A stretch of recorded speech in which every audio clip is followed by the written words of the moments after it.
in support of the motion say aye. And those who are against the motion say nay. The ayes have it.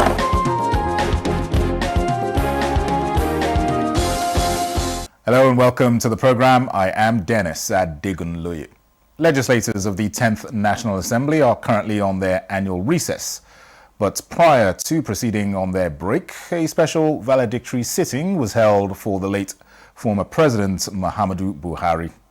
This was sequel to a motion from the Majority Leader of the Senate, Sokpeyemi Bamidele. Here are some of the tributes to the former Nigerian leader. In the course of his administration, he adopted a very strict approach to governance, with a strong emphasis on discipline, anti-corruption, and economic recovery through what became known as the war against indiscipline. President Buhari was a man of integrity, a highly principled person. I ended up as chairman of the All Progressive Congress with President Buhari as the overall leader. I have very fond memories of his unyielding commitment and his belief that Nigeria must remain one. The late former president was not corrupt and remained incorruptible. His dedication to the rule of law and democratic principle is a testament to his character. The eulogy was laced with anecdotes highlighting the legacies and impacts of the late leader who ruled as both military head of state and a two-term democratically elected president. We achieved a stability in the relationship between the legislature here in that period and the executive arm of government that enabled us to pass many critical and crucial legislations, and for the president to assent to many bills than any previous president from 1999 in the last 4 years that we had with him. Also disagreed on his failure to restructure the country. But Buhari, at all of our meetings, showed innate decency and discipline. He fought a lot of battles, particularly the bourgeois, for the masses. But unfortunately, the people he jailed in 1983 later came back in full force to frustrate most of his policies during a civilian era. The nation will continue to miss the best president for years to come and for generations to come. And I hope we have done enough, but I don't think we will stop honoring him so long as Nigeria exists. His name will continue to reverberate through the nooks and crannies of this nation. Senate commended President Bola Tinubu for the state funeral accorded late Buhari. As the commencement of plenary, 4 senators from Akwa Ibom and Osun states, Anie Kenbasi, Ekong Samson, Francis Fadaunsi, and Olubiyi Oluwole Fadeyi defected from the People's Democratic Party (PDP) to the All Progressives Congress (APC), bringing the number of APC senators in the Red Chamber to more than 70 out of the 109.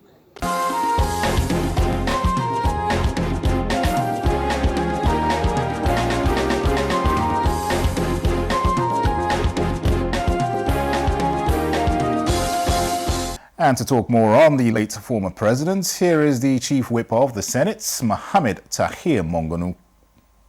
All right, so distinguished Senate Chief Whip, once again, pleasure to have you on our program, and thanks for giving us the time today. Before the recess, there was a special sitting in honor of our former president, the late Muhammadu Buhari. If you could, just say some words about him. Well, the late former President Muhammadu Buhari was not corrupt and remained incorruptible throughout his lifetime. This is one attribute that you can never take away from him. And Nigerians of all strata, even his enemies and political adversaries, will concede to the fact that the late former president, was not corrupt and remained incorruptible throughout his lifetime. And again, one attribute that you cannot fault him for is his patriotism, uncommon patriotism, as well as his zeal and enthusiasm to serve this country. In the various capacities that he has served, whether as a governor, as a minister, or as a head of state, and then subsequently as a democratically elected president, he has left an indelible mark, a very positive footprint for future generations to copy and follow. Again, as a soldier turned Democrat, he believed in the rule of law, as opposed to when he was a military dictator, whereby his regime was known to have churned out draconian and obnoxious decrees that tend to encroach upon fundamental human rights and what have you. Immediately he turned Democrat, embraced democracy, and submitted himself to the will of the people, and was elected as a president of the democratically elected president. He embraced the rule of law. There was a metamorphosis from the military dictator that he was known for during the time when he was military head of state to a true responsible and responsive Democrat that believes in the rule of law. And as such, throughout his tenure, he ensured that the Nigerian judiciary is not only independent, but manifestly and truly seen to be independent, as well as allowed the legislature to act without let of hindrance, and that is what brought about the emergence of a leadership in the 8th Senate, in the 8th National Assembly. Emergence of a leadership that he didn't interfere in its emergence. So all these attributes are attributes that Nigerians will miss. It's a person who came, saw, and conquered and won. That is life for you.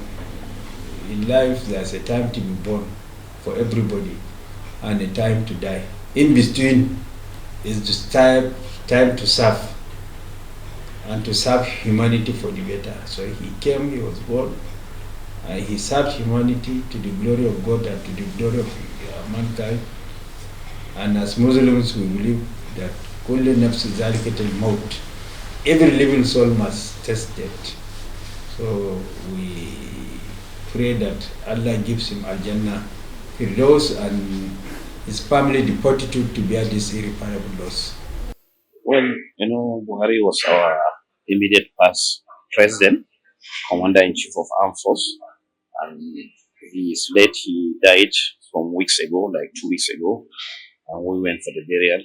And there's no doubt about that Buhari was a committed leader, a leader that consults before he takes decision.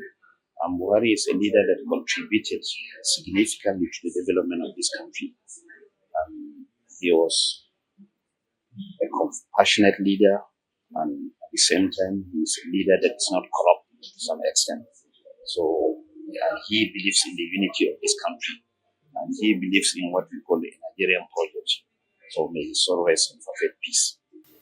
And what would you say about the send-off that he was given, his burial? He was given a military as well as a civilian send-off. Yeah, I think to some extent I commend the federal government for giving him a sort of state burial. Ono as a former president, as a two-time president, He was a military president and a civilian president for 8 years. So he's commendable, and I commend the federal government for honoring him.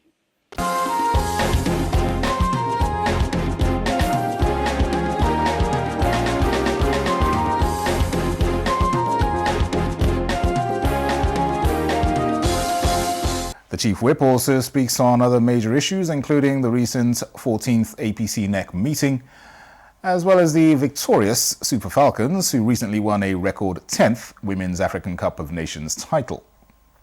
The NEC meeting, the 14th NEC meeting was held against the backdrop of the vacancy created by the resignation of the former national chairman in the person of Abdullahi Umar Kanduje, that created a vacuum, and as such there is need for the emergence of a new leadership that will steer the party to victory in the 2027 elections.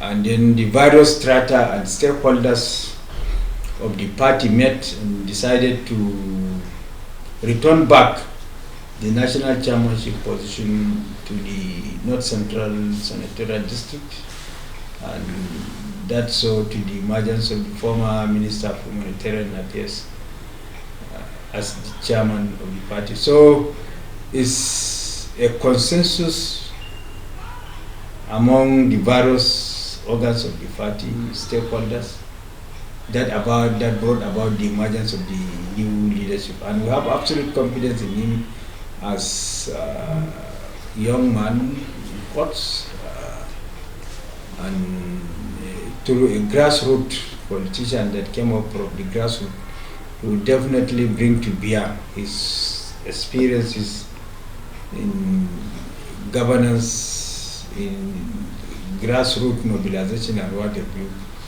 He will bring to bear on the growth and the positive trajectory of the party. All right, and last week we saw some more defections to the APC on the floor of the Senate. So people are talking about this is impacting democracy, and we're seeing potentially a one-party state. What can you say to some of these concerns?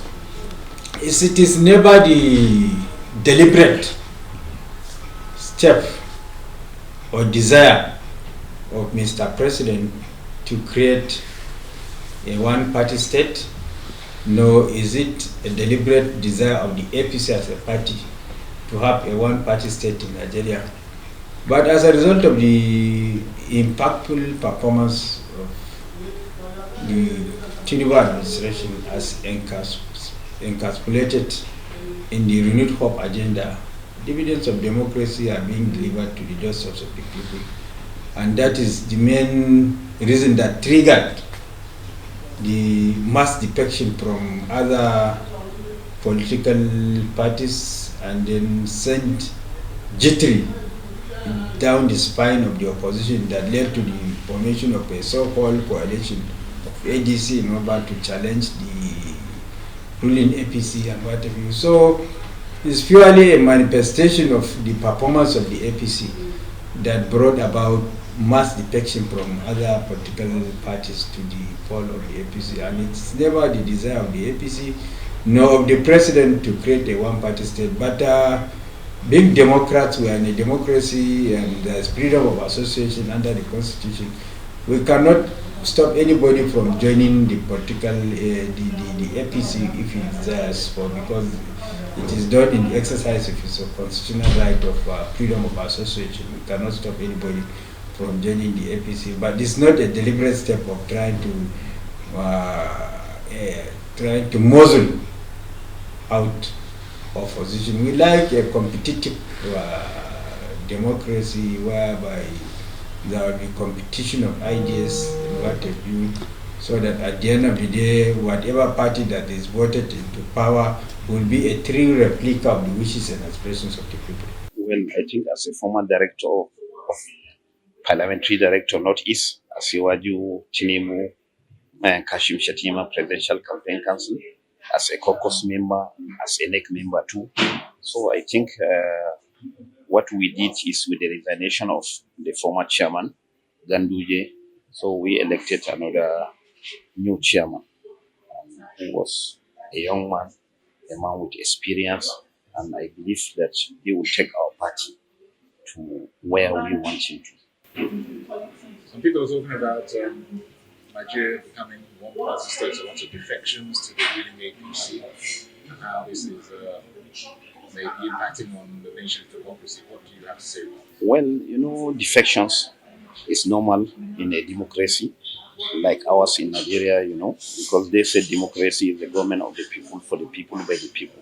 So if you feel you want to decamp to another political party or platform where you represent the yearning and aspiration of your people, so it be. So I don't think it's an issue of whether we are trying to adopt or practice one party system, because in a democracy, the need for opposition too is important. There should be a vibrant opposition, and there must be what we call constructive criticism, so that will strengthen the government and will even make the government to do much more better. What can you say about this coalition of former PDP members or ADC all gathering together to form this coalition to challenge the APC in 2027? What can you say about this? Well, I can say coalition coming together of different political parties to form what we call coalition, I think is part of democracy. It's an integral part of democracy, so it's a welcome idea. And the government in power definitely will do their best. At the end of the day, Nigerians will now assess and choose which party they think is the best. At the end of the day, the decision is for Nigerians. All right, lastly, Honorable, you were once in the National Assembly. Just give us your assessment of how the 10th National Assembly has performed in the last 2 years. Well, so far so good. In democracy, the legislative arm of government is like the engine room of democracy. And considering the number of bills passed, I think so far so good. They are doing well, and they have passed bills that impact positively to the lives of our own people, like the nail form bill, PIB bill, so many bills that will have impact to the economy of this country. And I think it's commendable, and so far so good. They are doing very well.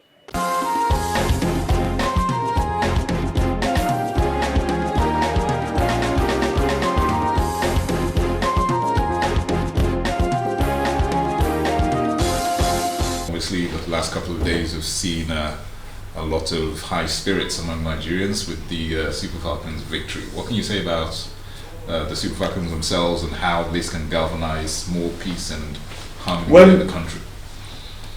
Sport is one of the unifying factors. Particularly football is one of the unifying factors in Nigeria. Nigeria being a heterogeneous and diverse society. One thing that unites Nigerians to speak with one voice, think with one man and whatever is sports. And since the victory of the Falcons, there is unity amongst Nigerians, and we thank the Falcons for the victory that they brought to Nigeria and bringing Nigeria into the world arena and what have you. So we sincerely thank them for the patriotism and the honor they have done to Nigeria. And as National Assembly, we continue to support sports development by way of necessary legislative intervention through our Committee on Sports. And then the National Assembly has also taken steps when it comes to governance to ensure inclusivity of women in governance by way of the creation of special seats for women representation and whatever.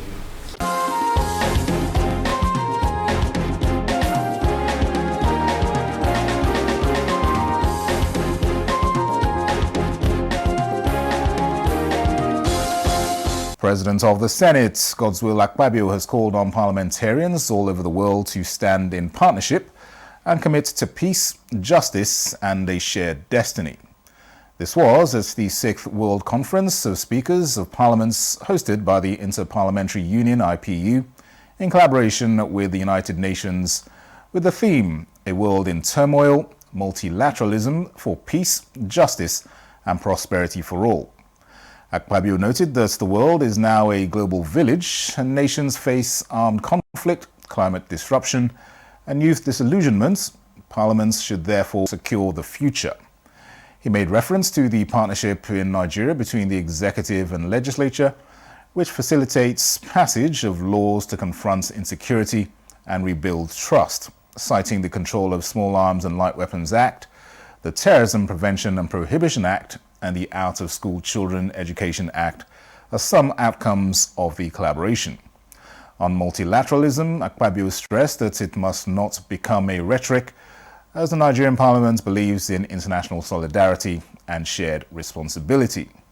He urged parliamentarians to commit to collaboration and the courageous pursuit of solutions that transcend borders and partisan divides. We must not simply convene, we must command. Let us build and bind our futures, not only in treaties, but in tenacity, and remain paragons of purpose.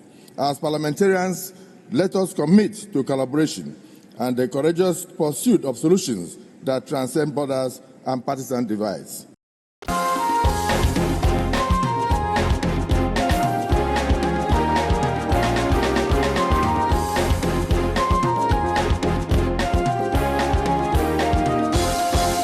Well, that concludes the program this week. Thanks as always for watching. I am Dennis Adigunloye. See you again soon.